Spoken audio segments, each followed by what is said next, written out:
If you've ever read and gotten so invested in a fictional world, you know that to a certain point, it will take over your life. For me, that's my own world, my own characters, my eternal weirdos. And when I open up the floor for questions, turns out I've roped all of you in enough that we've got plenty of questions about them and me. So here's me turning my brain inside out. First question was, what media has inspired your art/OCs? Oh boy. Well, at this point, it might be an easier question to say what piece of media hasn't. Oh no. This is gonna be long. Okay. Thank you for listening in advance. Funnily enough, I was already recording a video on this. It's an hour long. I shared the slides with patrons, but I gotta sit down and edit it. Oh god. It covers the OC portion of this more, but media and characters that have inspired my own are based a lot on how they'd emotionally impacted me or how I'd want other people to feel about my characters. Okay, taking a breath. I am going to put a quick warning over here, just general blanket warning for this whole Q&A. I think there is a misconception that if you like a piece of fiction, you are condoning and enjoying all aspects of it. I feel that is inaccurate for a lot of the stuff I am going to mention. There are things I don't like in all things. It's pretty hard for me to find a piece of fiction that I'm like, there's nothing wrong.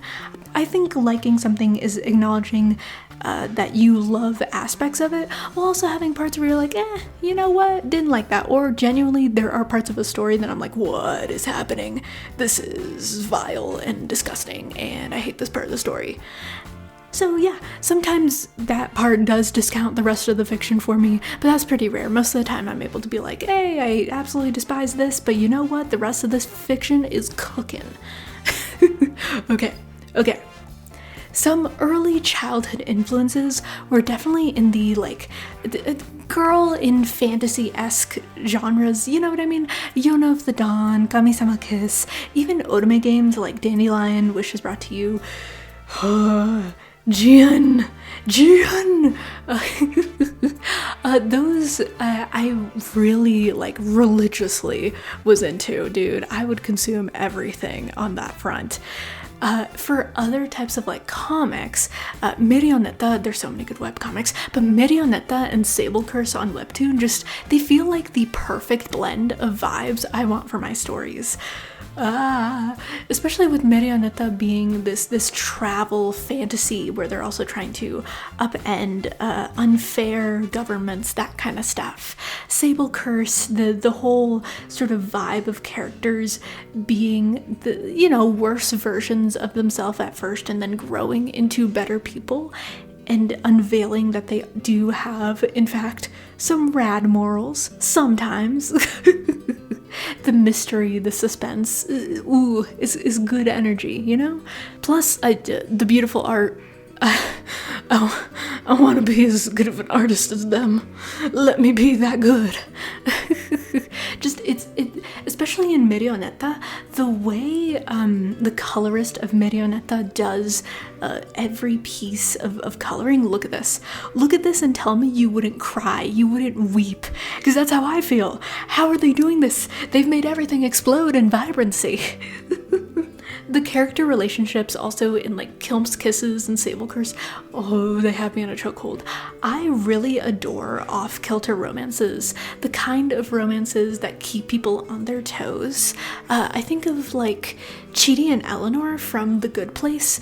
The Good Place, just every single person in the cast has their moment, and it is so well developed with its philosophical themes, and the ending, all of it just changed me.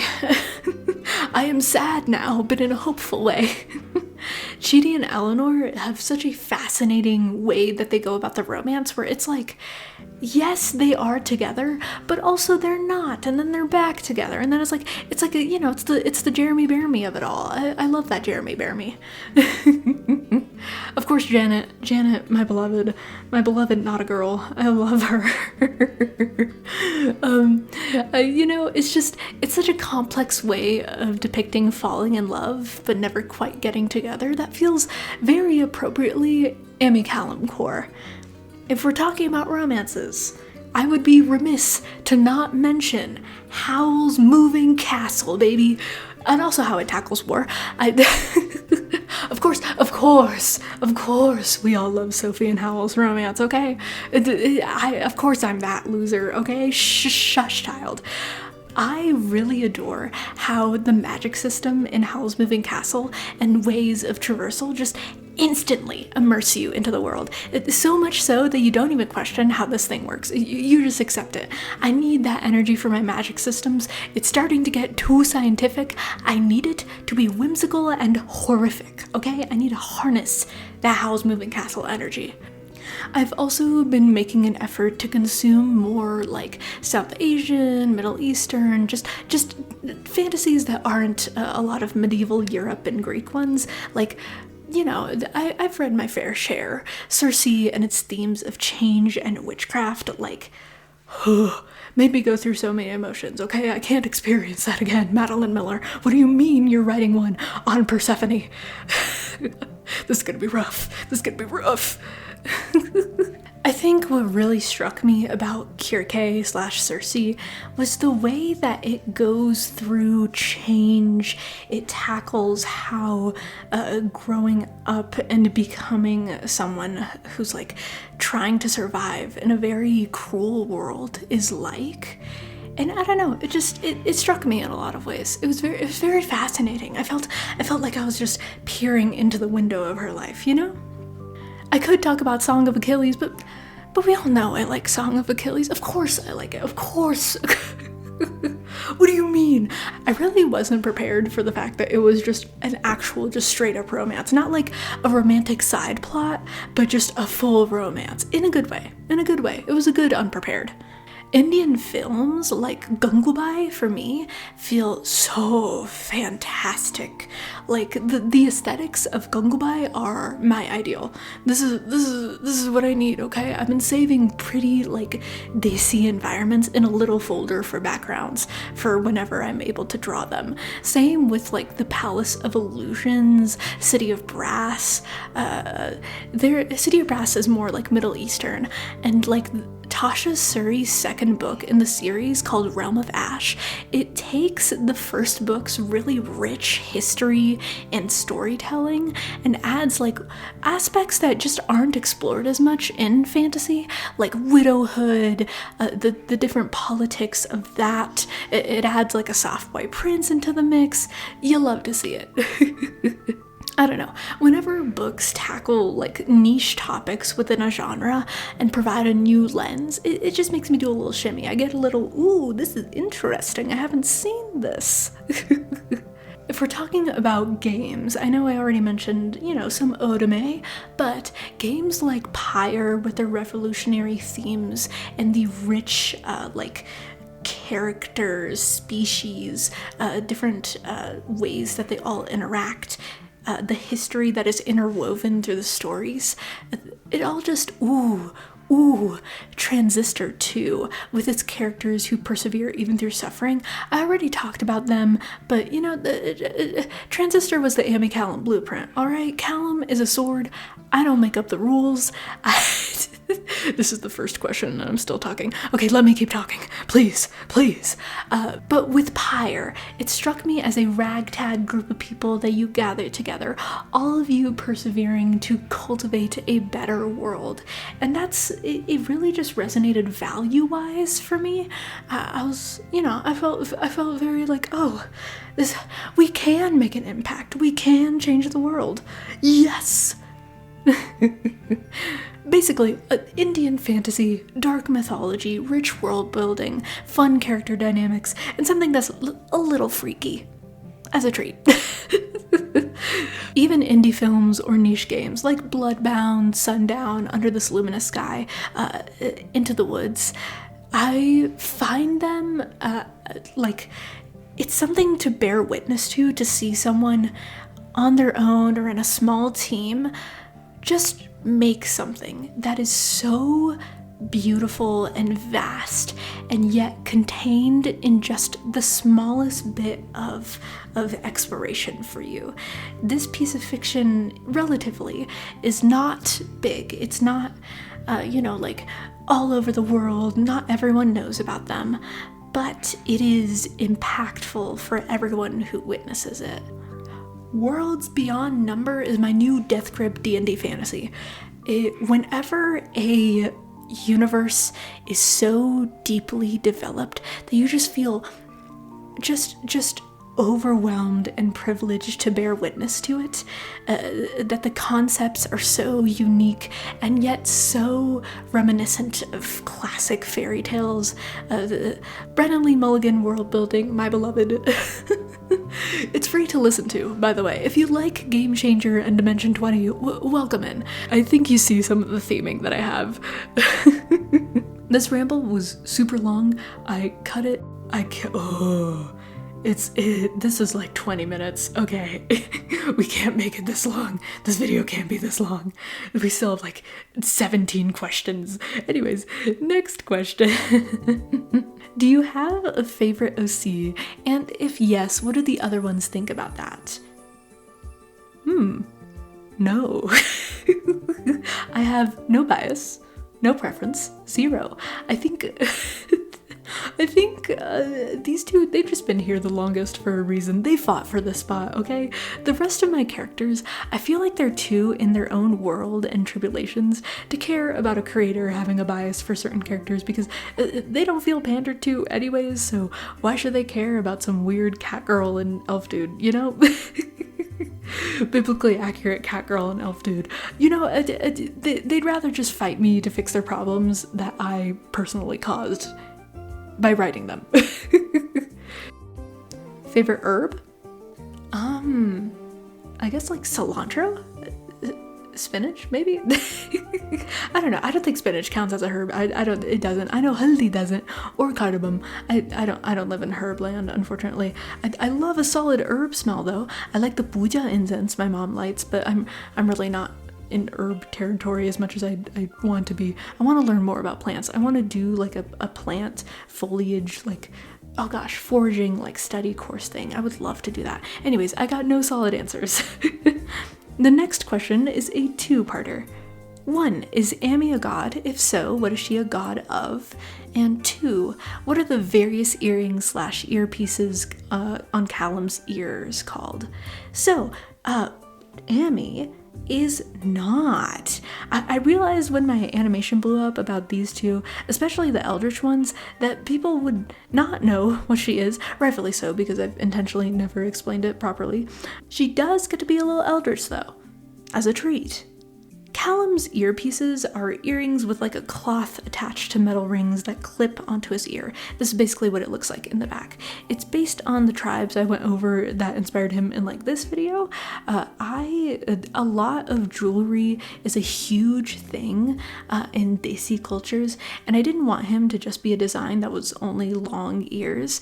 I felt like he needed something to make him stand out amongst the countless long-eared pretty boys. So I adapted earrings and markings for my own little brain dome and some cultures relevant to him, you know, Apsara core.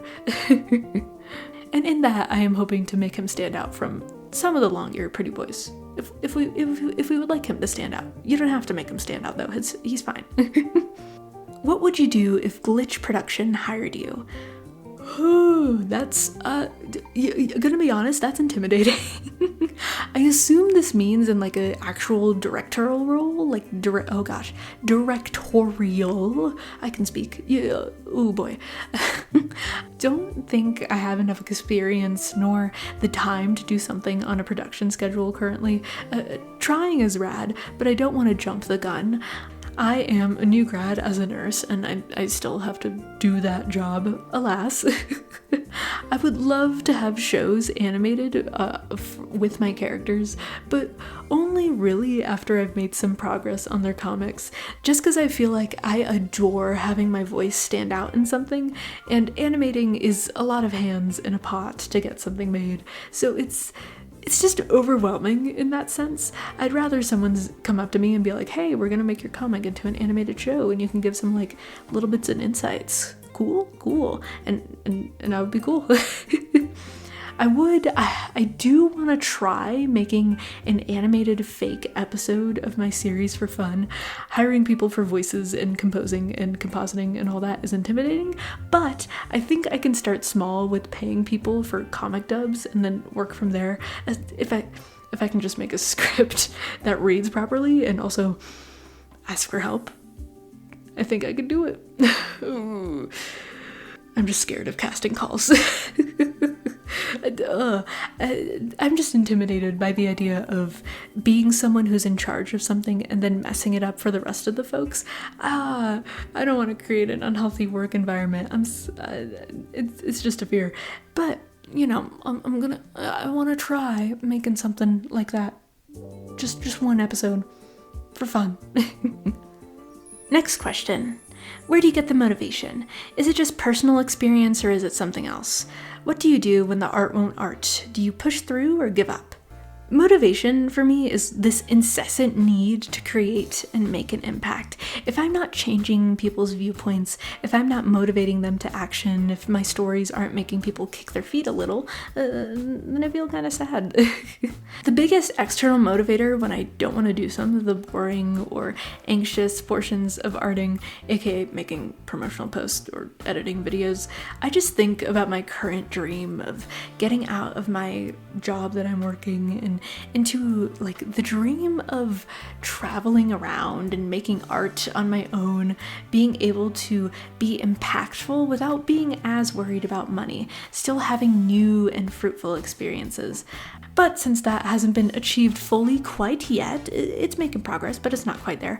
I know that if I'll be truly exhausted, I need to try and plan activities with friends that include like new experiences and ways to re-energize me, or just cozy up and watch a good Let's Play / board game video.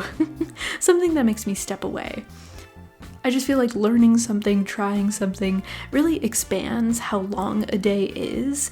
It enriches me and creates new memories for me to draw for my characters. This next question is in line with this one. How do you get over perfectionism in order to create art? I want to have fun making art again, and I just can't figure out how. Weirdly enough, I don't. I kind of accept that I want things to look a little better, just a little bit more clean. I have a huge gripe with how messy my lines are a lot of the times, or how frustrating picking colors can be, but also the acceptance just makes it easier for me to say to myself, you know, yeah, I know you want this to be perfect, and I assume you want to finish this before a deadline. Which one sounds like the more helpful option right now? If it's perfection, then yeah, I'll spend like an extra time cleaning things up. But if it isn't, then who cares about some messy lines? You made something. Improvement is gonna take a while, but that doesn't mean what you've made now isn't a step towards what you want, or even just something that you did in the present moment that should be celebrated. It really helps to give up some of that control. I feel like that's just been something that's helped for me. If you want to be good at one thing, other things will fall away in your life. You know, it's inevitable. It's because you're human. You can't prioritize everything. There's even this video, I think, about just intuitive drawing, where you're making lines, you're not even thinking about what you're drawing next. You're just doing the next thing. And that sometimes is very meditative and very soothing. So that is also a way that I've done things to combat perfectionism. Even just working on old pieces, I had a moment a couple of months back where I just took a ton of old fan art and a ton of just old OC art, and I colored all the sketches in. I made them look pretty, and it felt so productive and so good, and I was like, oh my god, I feel so rad. I'm the raddest I've ever felt. You know, something like that. All those types of things are the tools in my toolbox. Do they always work? No. But you know what? If they work sometimes, then we're good. What's the lore? I never understood, honestly. All according to plan. That's intended. The pieces I've shown for these two's lives are essentially obscure moments that are hard to place in a timeline because you don't have the full context. Until I make the comic, I don't want to delve too deep, but It's an Indian fantasy, primarily, about a girl who's slowly facing the trials the gods present to her as a way to grant her freedom. Basically, a lot of adventuring, interpersonal relations, political drama, and good old mythology scrambled into one story. I have the plot pretty well, chunked out. I just have to, actually write it instead of outlining it 500 times over. The comic. It's manifesting. Next question. So, if the item's velocity is equal to melon, and the circumference of non-Euclidean slime is roughly 1 Mexico, how much yen would Kevin have to pay in order to have 1 steam tank? I don't know. Thank you for asking. What are the races of the characters? Primarily Indian. If Amy was real, I feel like she'd be more based in Bengal, Patna, basically a lot of North Indian type of stuff. And Callum would be more like middle and south. I'm still unsure where exactly, and I'm still unsure if that's kind of the vibe I want to go with him. I do know that he'd be Mauritian. Plus, since I drew his roots from specific Indian tribes, he'd probably have ties to those in some way, at least in a modern AU. Since this world is a fantasy and he has fantasy roots, it's a bit more interpretive.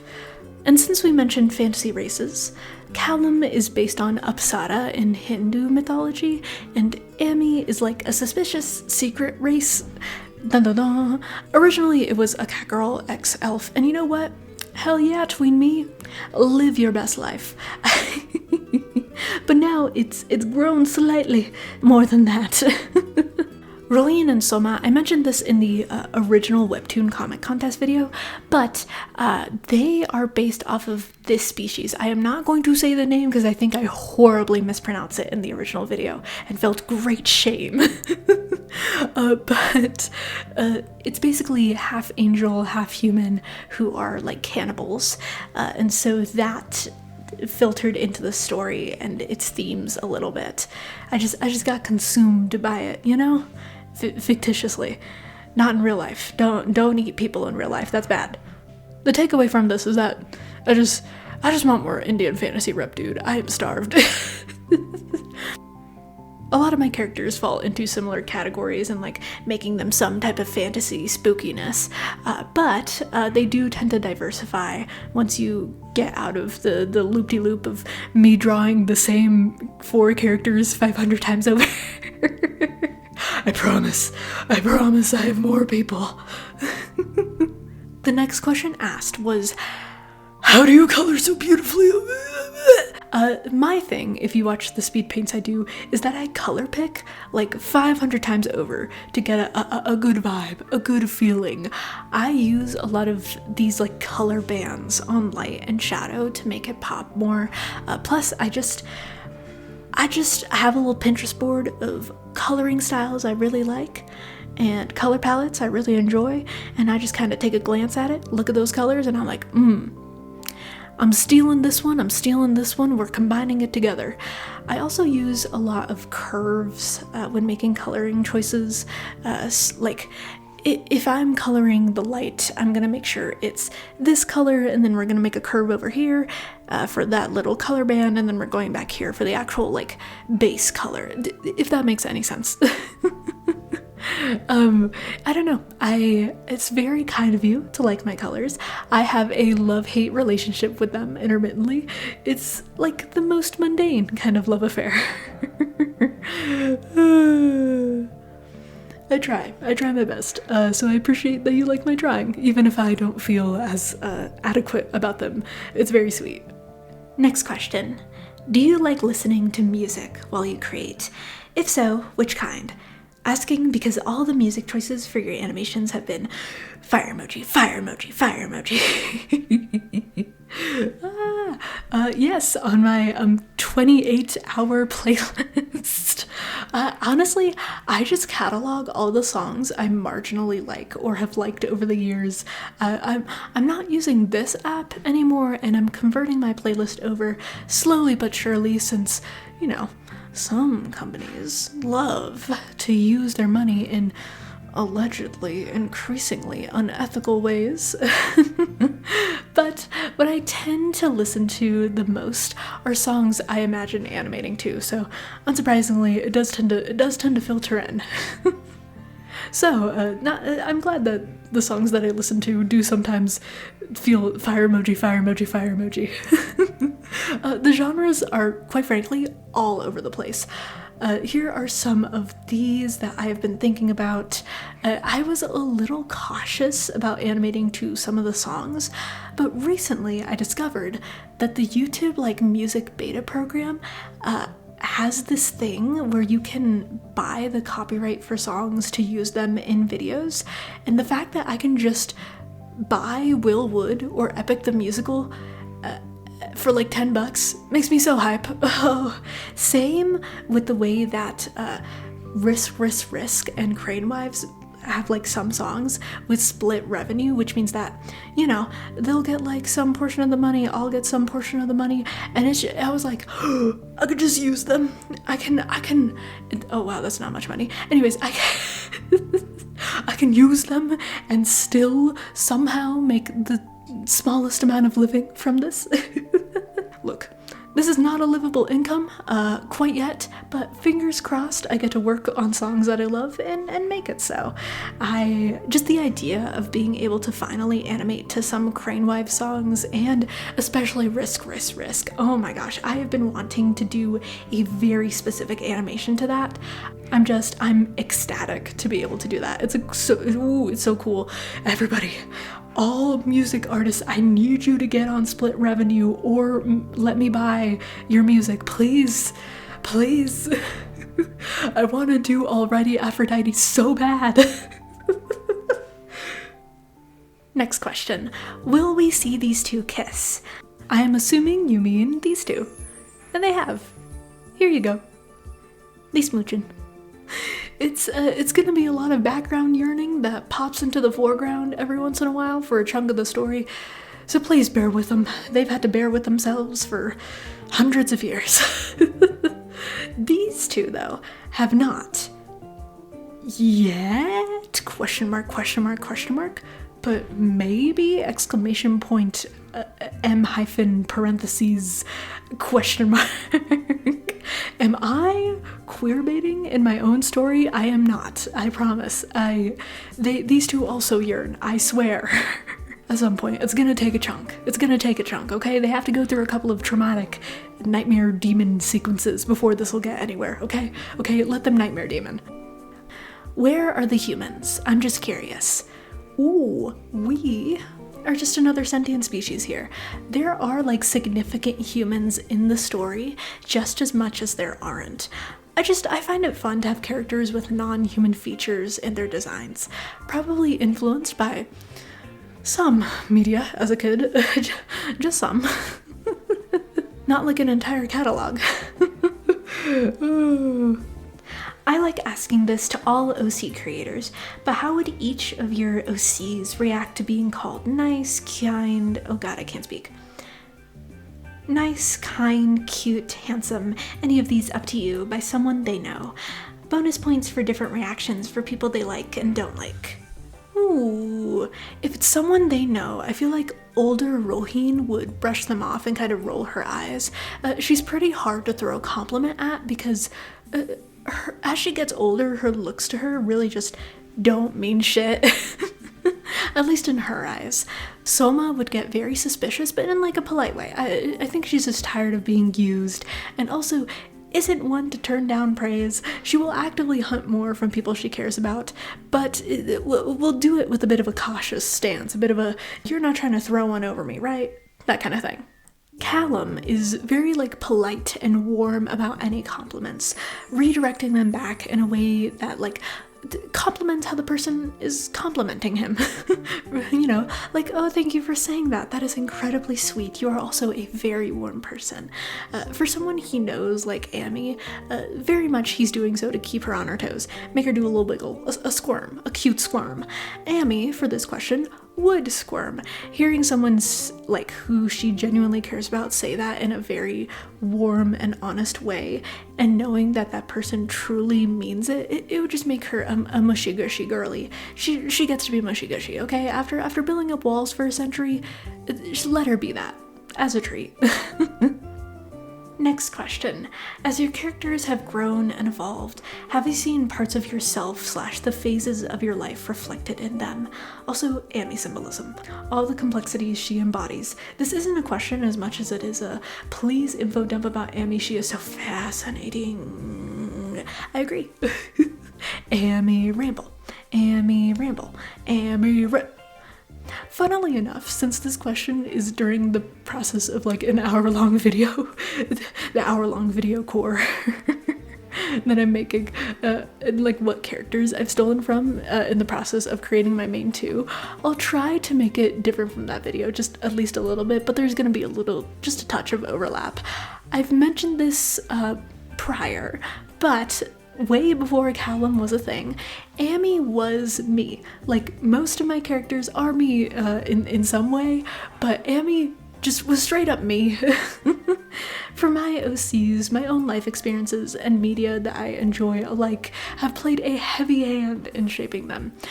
Roheen with her constant, like, sarcastic shield and layers that she puts over herself, Soma with her odd ways of reaching out and desperation in doing so, are more my things.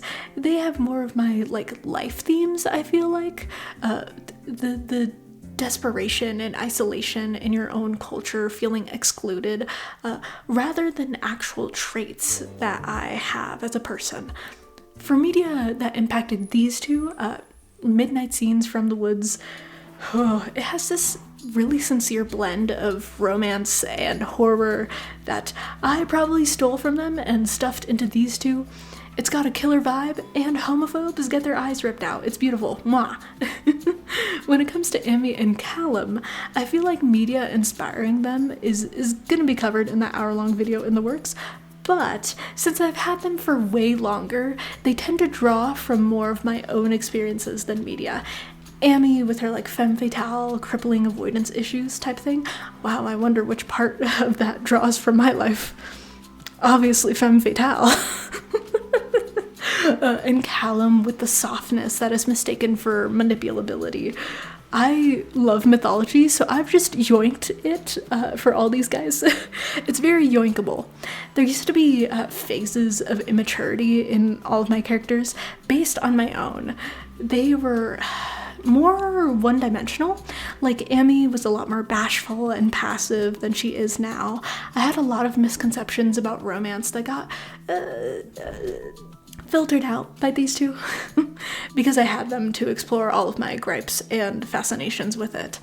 For example, I used to be super weird about Amy having dated anyone before Callum, saying no, she would never. But come on. Obviously, a girlie who's thousands of years old would have at least had one relationship, if not multiple, okay? Get a girl. Be the divorced mom energy you deserve to be. I yearn for it.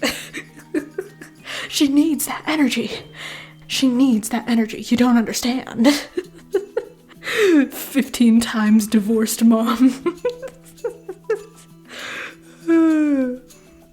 And if we're circling back to like Soma and Roheen, I feel like familial struggles are also a thing within their story that tie back to me. I've had a lot of struggles, not just with relating to my family, but also just having acceptance for where we are and trying to still be my own person. Next question is a multi-parter, so here we go. Do you have a favorite memory of your OCs from when you were younger? What are some of the plot points to your story that you're the most excited to write out? And are there any OCs you've had to scrap? So, my favorite memories are always around like getting to share them with others. I just adore having other people squeal and gasp in horror and awe about my weirdos. Whenever my friends would give me birthday art or we would do art trades, I would make it my lock screen, okay? Some things never change. I definitely have lock screens that are from like 10 years ago. I cherish it, okay? I love my little guys. I love the little fan arts. They make me so joyous.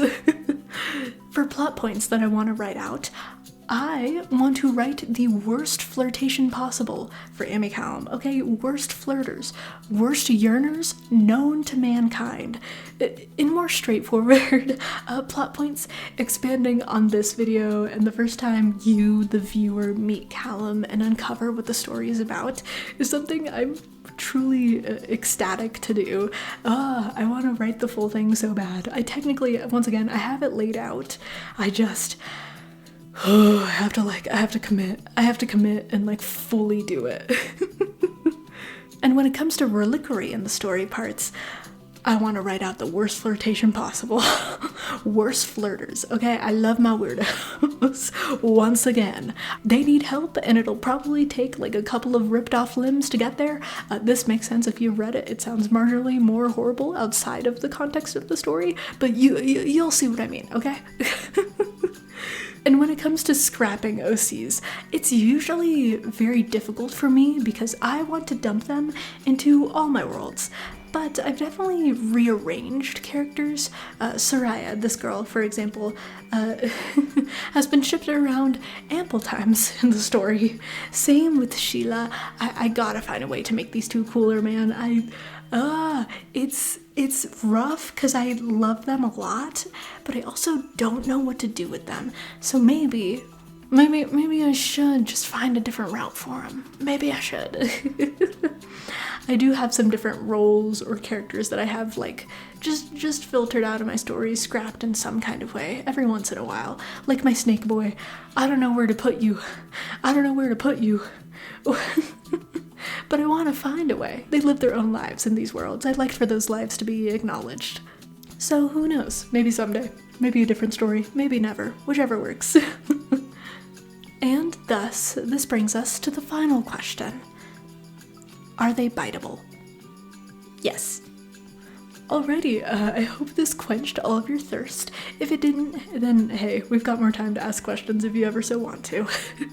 If you so wish to support me more, you can always donate on Patreon. Whoa, access to videos early and Anyways, I appreciate you watching and taking the time to consume my very, very long rambles. Thank you for supporting me. Take the time to do something you care about. Bye.